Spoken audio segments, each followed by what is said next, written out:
कक्षा 9 विज्ञान पाठ 3 परमाणु एवं अणु। विनय सर, इस वीडियो में हम क्वेश्चन नंबर 22 संयोजकता किसे कहते हैं उसका महत्व समझाओ इस प्रश्न के बारे में अध्ययन करेंगे। पहला पॉइंट, किसी भी तत्व की दूसरे तत्व के साथ जुड़ने की संयोजन शक्ति अर्थात क्षमता को उस तत्व की संयोजकता कहते हैं। इसका अर्थ ये होता है कि कोई तत्व दूसरे कितने तत्वों के साथ जुड़ सकता है, उस क्षमता को उस तत्व की संयोजकता कहते हैं। अगला पॉइंट, महत्व, किसी एक तत्व के परमाणु अन्य तत्व के परमाणु के साथ जुड़कर किस तरह यौगिक बनाते हैं यह संयोजकता के आधार पर निश्चित कर सकते हैं। इसका अर्थ ये होता है कि किसी एक तत्व के परमाणु अन्य तत्व के परमाणु के साथ जुड़कर किस तरह के यौगिक बना सकते हैं यह संयोजकता के आधार पर निश्चित कर सकते हैं। फिर से, किसी भी तत्व की दूसरे तत्व के साथ जुड़ने की क्षमता को उस तत्व की संयोजकता कहते हैं। किसी एक तत्व के परमाणु अन्य तत्व के परमाणु के साथ जुड़कर किस तरह के यौगिक बनाते हैं यह संयोजकता के आधार पर निश्चित कर सकते हैं। क्वेश्चन नंबर 23, रासायनिक सूत्र अर्थात क्या? रासायनिक सूत्र लिखते समय किन नियमों का पालन करना चाहिए? पहला पॉइंट, किसी भी यौगिक की संरचना के सांकेतिक निरूपण को रासायनिक सूत्र कहते हैं। इसका अर्थ होता है कि किसी भी यौगिक की संरचना यानी बनावट के सांकेतिक निरूपण यानी जब उसे संकेत के द्वारा दर्शाया जाता है तो उसे रासायनिक सूत्र कहते हैं। अगला पॉइंट, अलग अलग यौगिकों के रासायनिक सूत्र सरलता से लिख सकते हैं, यानी कि अलग अलग यौगिकों के रासायनिक सूत्र सरलता से लिख सकते हैं। अगला पॉइंट, रासायनिक सूत्र लिखने के लिए तत्वों की संज्ञा और उनकी संयोजकता का ख्याल होना जरूरी है। इसका अर्थ ये होता है कि रासायनिक सूत्र लिखने के लिए तत्वों की संज्ञा यानी संकेत और उनकी संयोजकता का ख्याल होना जरूरी है। अगला पॉइंट, रासायनिक सूत्र लिखते समय निम्न नियमों का पालन करना जरूरी है।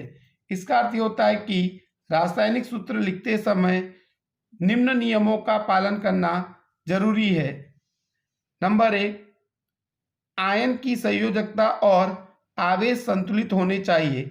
इसका अर्थ होता है कि आयन की संयोजकता और उसके आवेश संतुलित होने चाहिए। नंबर 2, जब कोई यौगिक धातु और अधातु दोनों रखता हो तो प्रथम धातु की संज्ञा अथवा नाम लिखते हैं और उन्हें बाईं तरफ लिखते हैं, जबकि अधातु को दाईं ओर लिखते हैं और उनके नाम में आई लगाते हैं। इसका अर्थ होता है कि जब एक ही यौगिक में धातु और अधातु दोनों हो तो प्रथम धातु तत्व की संज्ञा यानी संकेत को लिखते हैं और उसके नाम को लिखते हैं और बाईं तरफ उसको लिखा जाता है, जबकि अधातु को दाईं तरफ हम लिखते हैं और उसके नामकरण में आई लगाते हैं। जैसे कि यहाँ पर NaCl, Na धातु है तो इसे हम बाईं तरफ लिखेंगे और Cl अधातु है तो इसे हम दाईं तरफ लिखेंगे। नाम लिखते समय सबसे पहले Na का नाम लिखेंगे क्योंकि धातु है सोडियम तो सोडियम लिखेंगे और Cl अधातु है तो उसके नाम में आइड लगाएंगे। तो यहाँ पर Cl यानी तो क्लोरीन से हो जाएगा क्लोराइड, तो इसलिए यहाँ पर हो जाएगा सोडियम क्लोराइड। उसी प्रकार से Fe धातु है और S अधातु है तो Fe यानी आयरन, S यानी सल्फर, सल्फर से हो जाएगा सल्फाइड तो आयरन सल्फाइड। Cu धातु है कॉपर, O यानी ऑक्सीजन अधातु है तो आइड लगाएंगे तो हो जाएगा कॉपर ऑक्साइड। Ca कैल्शियम धातु है, O अधातु है तो यहाँ पर Ca यानी कैल्शियम, O यानी ऑक्सीजन, तो ऑक्सीजन से हो जाएगा ऑक्साइड। तो इस प्रकार से हम नाम लिखते हैं। नंबर 3, बहुपरमाणुक आयनों द्वारा निर्मित यौगिकों में आयनों को पहले कोष्टक में रखते हैं और उसके बाद अनुपात को दर्शाने वाली संख्या को कोष्टक के बाहर लिखते हैं। इसका अर्थ ये होता है कि जब बहुपरमाणुक आयन द्वारा कोई यौगिक बनता है तो उसको हम कोष्टक में लिखते हैं और उसकी संख्या को हम कोष्टक के बाहर लिखते हैं। जैसे यहाँ पर Mg कोष्टक में OH, OH यानी कि यह बहुपरमाणुक है क्योंकि ऑक्सीजन और हाइड्रोजन दोनों है, तो इसको हम कोष्टक में लिखेंगे और इसकी संख्या को कोष्टक के बाहर लिखा जाता है। नंबर 4, यदि बहुपरमाणुक आयन की संख्या 1 हो तो कोष्टक की आवश्यकता नहीं होती है। उदाहरण के लिए NaOH, यहाँ पर इसकी संख्या 1 है इसलिए OH को कोष्टक में नहीं लिखेंगे, जबकि ऊपर देखें तो हम यहाँ पर OH की संख्या 2 थी इसलिए कोष्टक के अंदर लिखकर कोष्टक के बाहर 2 लिखा था। तो इस प्रकार से यौगिकों के सांकेतिक निरूपण को अथवा तो यौगिकों को जब संकेत के द्वारा दर्शाया जाता है तो उसे हम रासायनिक सूत्र कहते हैं। रासायनिक सूत्र लिखने के लिए तत्वों की संज्ञा यानी संकेत और उनकी संयोजकता का ख्याल होना जरूरी है। निम्नलिखित बातें लिखते समय ध्यान रखी जाती है। नंबर 1, आयन की संयोजकता और उनके आवेश संतुलित होने चाहिए।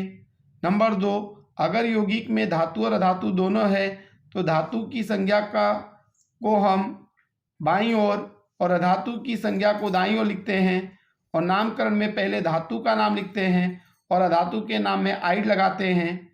बहुपरमाणुक आयन द्वारा अगर यौगिक बना है तो उसको हम कोष्टक में लिखते हैं और संख्या को कोष्टक के बाहर लिखते हैं। यदि बहुपरमाणुक आयन की संख्या 1 हो तो कोष्टक की आवश्यकता नहीं होती है। Thank you.